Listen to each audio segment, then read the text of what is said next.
নমস্কার বন্ধুরা, ভবঘুরে দীপাঞ্জন চ্যানেলে আপনাদের সবাইকে স্বাগত জানাই। বিগত সপ্তাহের ব্লগে আমি আপনাদের দেখিয়েছি মুর্শিদাবাদ ও বর্ধমান জেলার সীমান্তে থাকা ভগ্নপ্রায় বিশাল সেই সোনারুন্দি রাজবাড়ি। দেখিয়েছি তার সমস্ত কারুকাজ, তার অন্দরমহল, বলেছি তার ইতিহাস। ওপরে দেওয়া আই লিঙ্কে ক্লিক করে দেখে নিতে পারেন সেই পর্বটি। আজ এই পর্বে সোনারুন্দি রাজবাড়ি থেকে মাত্র 10 কিলোমিটার দূরত্বে থাকা ঐতিহাসিক এক আধ্যাত্মস্থল, নাম নিরোল অট্টহাস সতীপীঠ আপনাদের দেখাবো।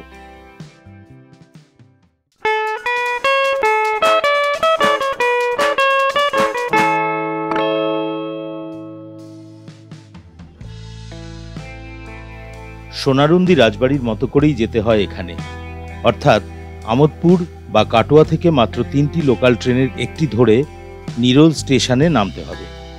সেখান থেকে টোটো ভাড়া করে 20 টাকায় মন্দির পর্যন্ত যাওয়া যায়।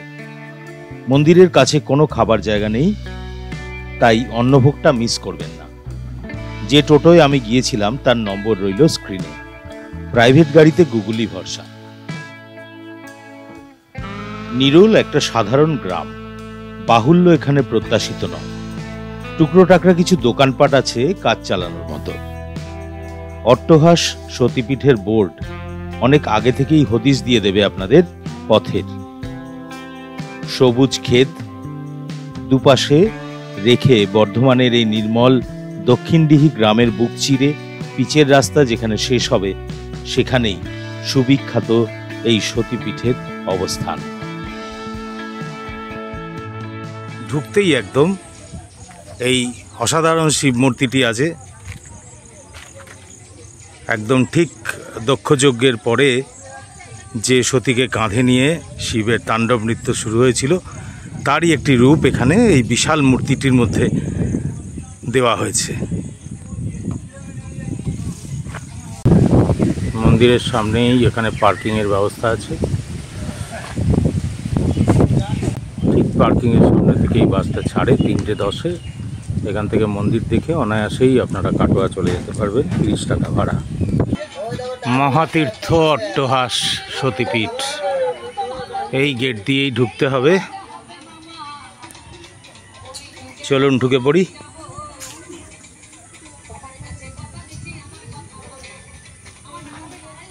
সবুজে ঘেরা প্রাঙ্গণ, ঢুকেই একটা অপূর্ব আম্রকুঞ্জ, তার থেকে একদম সোজা হচ্ছে অতিথি নিবাস। রাত্রিবাস করা সম্ভব এখানে, আর তার নিচেই পুলিশ ক্যাম্প রয়েছে, ফলে সিকিউরিটিও পর্যাপ্ত রয়েছে। আমি অতিথি নিবাসের নম্বরটা দিয়ে রাখছি। অতিথি নিবাসের ডান দিক দিয়ে যে রাস্তাটা গেছে, ওই রাস্তাটাই গেছে অট্টহাস মন্দিরের সামনে। এই হচ্ছে অতিথি নিবাস।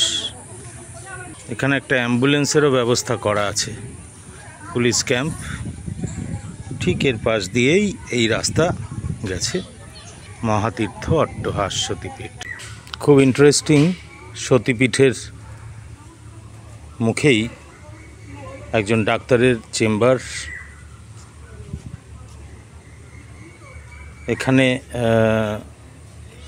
সুন্দর ব্যবস্থা রয়েছে। ঢোকার মুখে বাঁ দিকে হচ্ছে শৌচালয়,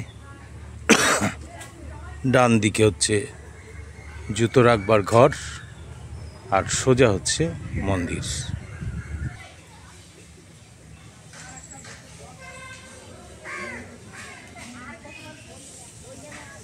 খুব সুন্দর করে সাজানো। এই ঢোকার মুখেই বাঁ দিকে ভোগ ঘর দেখতে পাচ্ছি। এখানেই আমরা আজকে অন্নভোগ নেব। দেবী সতীর অধরষ্ট পড়েছিল এখানে। ওষ্ঠের হাসি থেকে এই শক্তিপীঠের নাম ক্রমবিবর্তিত হয়ে অট্টহাস হয়েছে বলে জানা যায়। আবার অট্টহাসি থেকে অট্টহাস এই মতো রয়েছে। এইটা হলো নাট মন্দির। এই নাট মন্দিরটার পরে ঢুকছি। ঠিক নাট মন্দিরের সামনেই দুটো ফাটাফাটি কাঁঠাল হয়ে আছে, এখনো পাকেনি। বীরভূম জেলার যে ফুল্লরা সতীপীঠ, সেখানেও দাবি করা হয় যে সতীর অধরষ্ঠ পড়েছিল। নিরলের এই মহাতীর্থে যে চামুণ্ডারূপী সতীর বিগ্রহ পূজিত হতো তার ছিল বড় ভয়াল রূপ। সেই মূর্তিকে আজ প্রকাশ্যে আনা হয় না। নাট মন্দিরের ভেতরে দেয়ালে চারদিকে সুন্দরভাবে বর্ণিত আছে সতীর সেই গল্পগাথা, সেই পুরাণের গাথা। শিবের সাথে পরিণয় হয়েছিল দেবী সতীর। সে মিলন মেনে নেননি সতীর পিতা দক্ষ প্রজাপতি। তিনি এক মহাযজ্ঞের আয়োজন করেছিলেন, যেখানে শিবকে তিনি মহা অপমান করেন।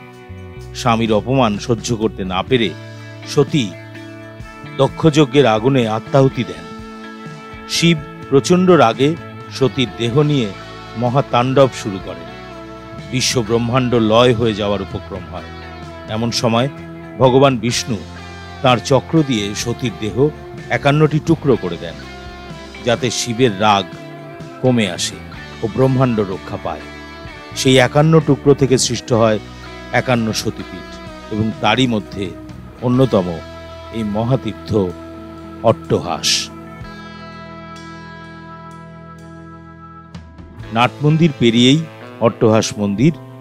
মন্দির সংস্কার হচ্ছে, বলা ভালো কলেবরে বৃদ্ধি পাচ্ছে, আর হয়তো কয়েক মাসের মধ্যেই অনেক বড় এক মন্দির মানুষ দেখতে পাবেন। এই মন্দিরেরই গর্ভগৃহে রয়েছেন মহিষাসুর মর্দিনী রূপী দেবী চামুণ্ডা।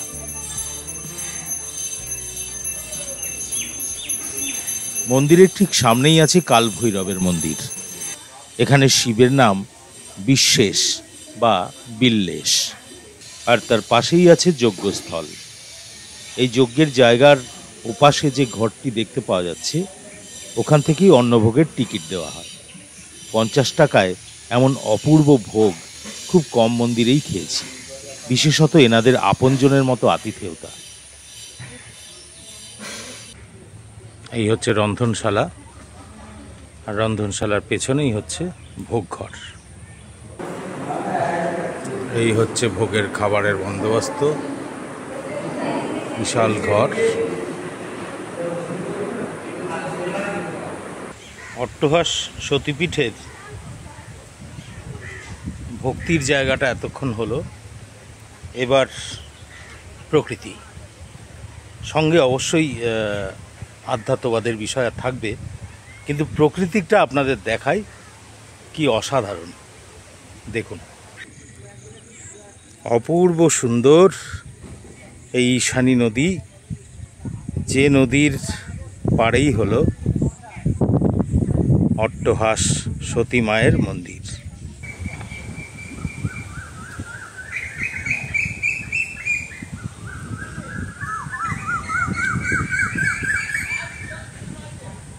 তন্ত্র সাধনার ক্ষেত্র এটা, সুতরাং এইরকম একটা নির্জনতা এটা অবশ্যই ডিম্যান্ড করে। আমি এখন যাচ্ছি পঞ্চমুণ্ডির আসন, যেখানে তন্ত্র সাধুরা বসে সাধনা করেন, এবং তার যাওয়ার রাস্তা হচ্ছে এইটা।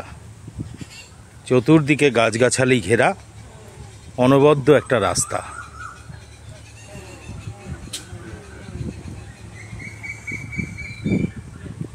প্রচুর পাখির ডাক, বিভিন্ন রকমের পাখি এখানে রয়েছে।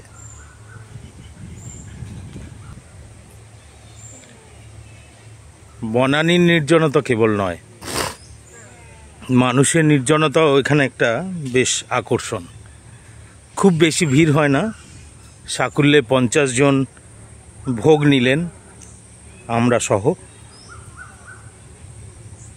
দারুণ ভোগের ব্যবস্থা, পরিষ্কার পরিচ্ছন্ন।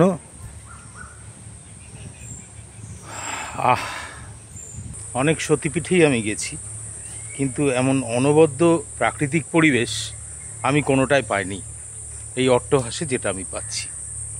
এই রাস্তাটা দিয়ে সোজা এসেই এই সামনে, আমার সামনেই যে মন্দিরটা, সেই মন্দিরটা আপনাদের দেখাই। রটন্তী কালী মন্দির, এটাও বেশ প্রাচীন। কিন্তু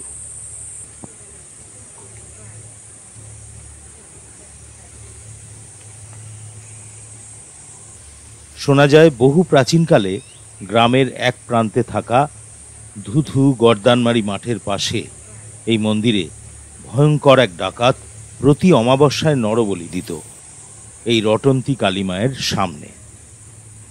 ঢাক ঢোল কাঁসার শব্দে বিভীষিকাময় হয়ে উঠত এই গ্রামের এক একটা রাত। সেই নরবলির স্থানটা রয়েছে আজও। সেই সময়ের কথা ভাবলে এই নির্জন পরিবেশে কেমন যেন গা ছমছম করে।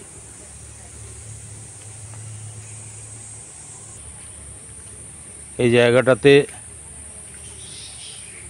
বহু মানুষ তাদের মনস্কামনা পূরণ করার জন্য ঢিল বেঁধে গেছে।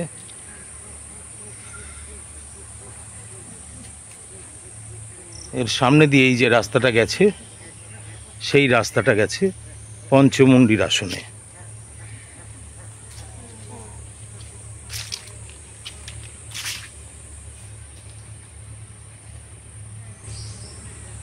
এইখান থেকে বেরিয়েই এই হলো পঞ্চমুণ্ডির আসন।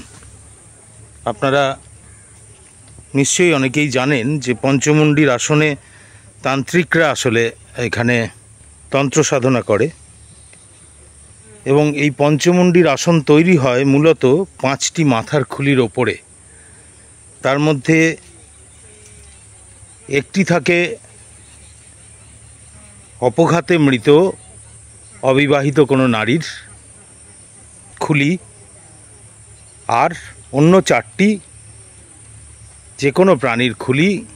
এই 5টি খুলির ওপরে তৈরি হয় এই পঞ্চমুণ্ডির আসন এবং পেছন দিকে ঘিরে থাকে 5টি গাছ।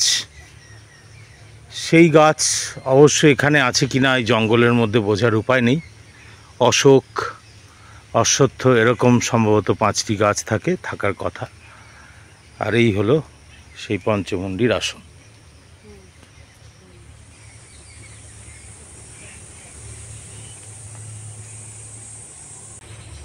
কি অদ্ভুত নির্জনতা দেখুন জায়গাটার।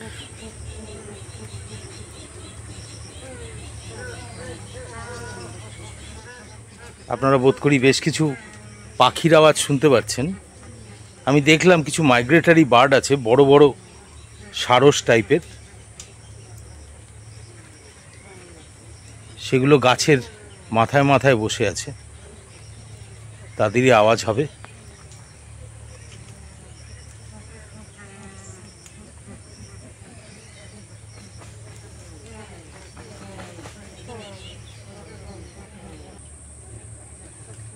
বিশাল একটা পুকুর এবং এই পুষ্করিণীর চারপাশে বৃত্তাকারে বাঁধানো রাস্তা করে দেওয়া আছে হাঁটবার জন্য। এই জিনিসটা কিন্তু খুব ইউনিক। এটা জেনারেলি বিভিন্ন রকম পার্কে দেখতে পাওয়া যায়, এখানে দেখে বেশ আশ্চর্যই হলাম। এবার আপনাদের সেইটা দেখুন। এগুলো কিন্তু পরিযায়ী পাখি, এরা এখানে বাসা বেঁধে আছে। নিশ্চিন্তে বসে আছেন। আমি যে তার ছবি তুলছি ওটা উনি দেখছেন। এই দেখুন, দেখছেন, উনি পোজ দিচ্ছেন। বাহ! এইবার আরেকটা ইন্টারেস্টিং জিনিস আপনাদের জন্য। মন্দির সংলগ্ন শিব পার্বতীর জায়গা, যখন সাপ না থেকে কি পারে। এই পাখির বিষয়ে প্রসঙ্গত আপনাদের একটা জিনিস জানিয়ে রাখি।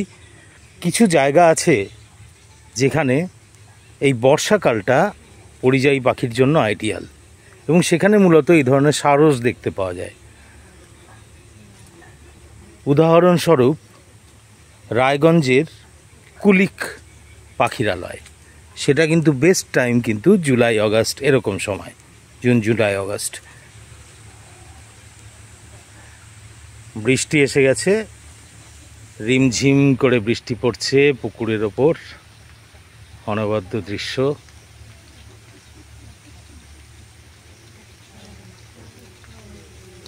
এটা হলো এখানে ভোলে বাবার সমাধিস্থল।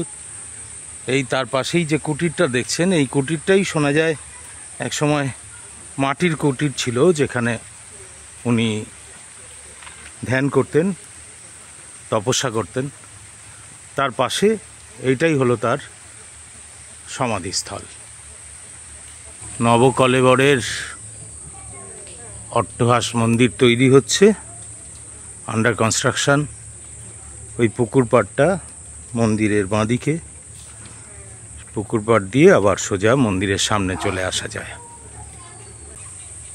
তো এইখানেই আজকে এই পুকুরের ধারেই শেষ করলাম এই অট্টহাস মায়ের গাথা, তার বর্ণনা, অট্টহাস মন্দিরের ইতিহাস ইত্যাদি আপনাদের সবাইকে দেখালাম। ভালো লাগলে বলবেন, জানাবেন কেমন লাগলো, সেটাও জানাবেন। খারাপ ভালো দুটোই নিতে আমি প্রস্তুত। আর ভবঘুরের সঙ্গে থাকবেন অবশ্যই। ভালো থাকুন সকলে, অশেষ ধন্যবাদ সবাইকে। দিনান্তের সূর্য ঢলে পড়েছে অনেকক্ষণ আগেই। কাটোয়া থেকে এবার ট্রেন ধরে দীর্ঘ পথ কলকাতায় ফেরার। আবার আসবো এখানে, বড় ভালো জায়গা, বড় সুন্দর গ্রাম। আপনারাও আসবেন। দেখা হবে আপনাদের সঙ্গে আবার সামনের কোনো পর্বে।